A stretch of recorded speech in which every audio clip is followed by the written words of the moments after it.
Woestyntye. Ons lees Hebreërs 3 vers 7 tot 19. Ons gaan lees vanmôre weer 'n slag, die skriflesing wat ons gister behandel het.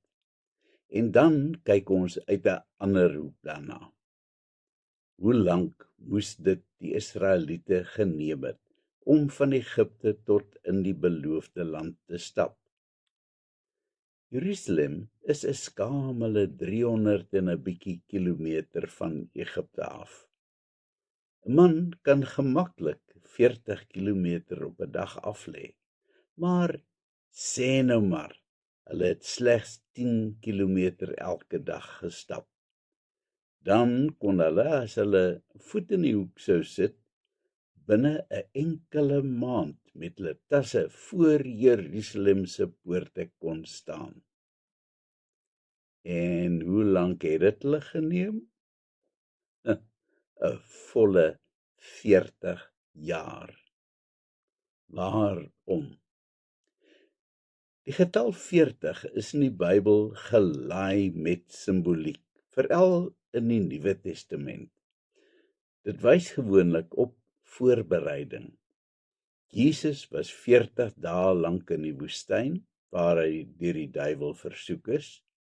Die apostels moes 40 dae lank wag om hulle self voorberei na Jesus se opstanding, voor hulle daai reuse taak kon aanpak om disippels te gaan maak van al die nasies. Vir hulle was dit 'n woestyntyd van onsekerheid en angs oor wat die toekoms vir hulle sou inhou. Hulle was gestroop van al hulle sekuriteit wat hulle die vorige 3 jaar beleef het saam met Jesus. Hulle moes nou leer om op God alleen te vertrou. Ek het al gesien hoe dat 'n nuwe jong leraar pas uit die kweekskool sy eerste gemeente aanpak met tonne selfvertroue, net om hardaarde toe gebring te word. Wat vir hom 'n wonderlike ondervinding moes wees, het ontaard in 'n nagmerrie woestyntyd. Hy wou tou opgooi. Hy het beplan om uit die bediening te gaan, want dinge het vir hom te veel geraak. Ek het hom bitter jammer gekry. Maar as ek vandag terugdink, dan sien ek die harde leerskool waardeur hy moes gaan om van hom die baie suksesvolle leraar te maak wat hy vandag is. Die konfliksituasies wat hy moes hanteer, die fel kritiek waarteen hy hom telkens vasgeloop het, die openbare vyandskap van sommige van sy eie gemeentelede. Al hierdie dinge het hom sterk gemaak vir sy werk in God se wingerd. Elkeen wat besluit om deel te wees van die evangeliespan, moet ook bereid wees om deur 'n woestyntydperk te gaan. Want dit is vir die Here se manier om jou voor te berei en sterk te maak vir jou taak. Woestyntye is uiters belangrik.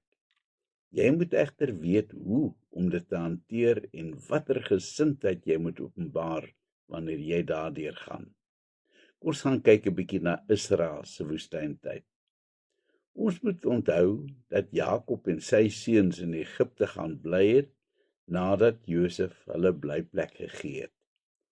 Jakob se seuns was beslis nie engeltjies nie. So leer die geskiedenis ons. Hulle het soms wrede dinge gedoen, selfs hulle eie broer as 'n slaaf verkoop. Ek wonder soms of hulle ooit veel van die bietjie godsdiens wat pa Jakob hulle probeer leer het, onthou het in die jare wat hulle so lekker in Egipte kon leef. Ek dink hulle het dit totaal by die venster uitgegooi. Daarvan het sekerlik bitter min oorgebly vir hulle kinders en kleinkinders en agterkleinkinders.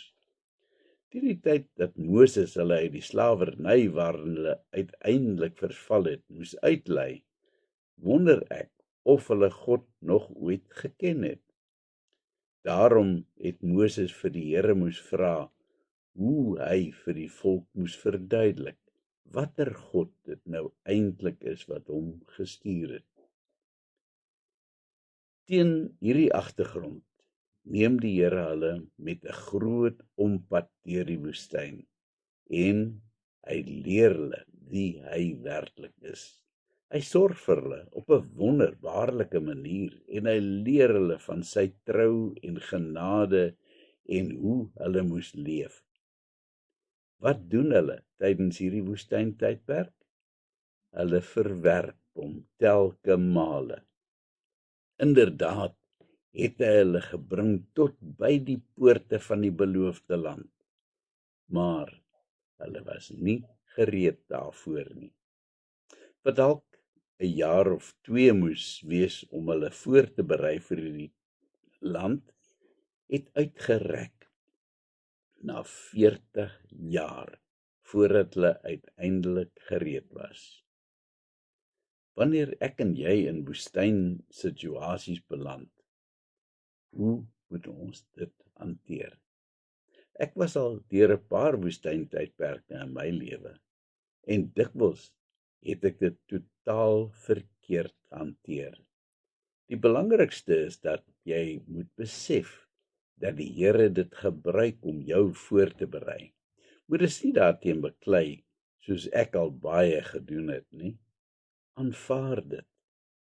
Maar dit is ook belangrik om dit te beskou as 'n baie groot voorreg en dat jy opreg uit jou hart bly moet wees daaroor.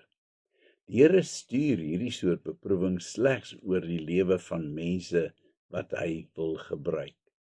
Wees dus bly dat die Here jou waardig ag om hierdie opleiding te mag deurgaan. Jare gelede, toe ek my dienspligopleiding gekry het, is daar 'n keuring gedoen vir ouens wat valskermsoldate kon word. Die opleiding hiervoor was louter hel, maar elkeen van ons het gedroom daarvan om deel van hulle te kon word. Dalk moet ons as gelowiges ook so daarna uitsien om waarlik deur die meule gestuur te word, soos die vir valskermsoldate. 'n Meule wat bitterhard maal, maar wat jou sterk maak vir diens in die koninkryk. Wees dankbaar en trots op die feit dat die Here jou waardig ag vir 'n woestyntyd. Kom ons bid. Here, dankie vir die woestyntye in my lewe. Maak my asseblief sterk en paraat vir die taak waarvoor U my voorberei. Amen.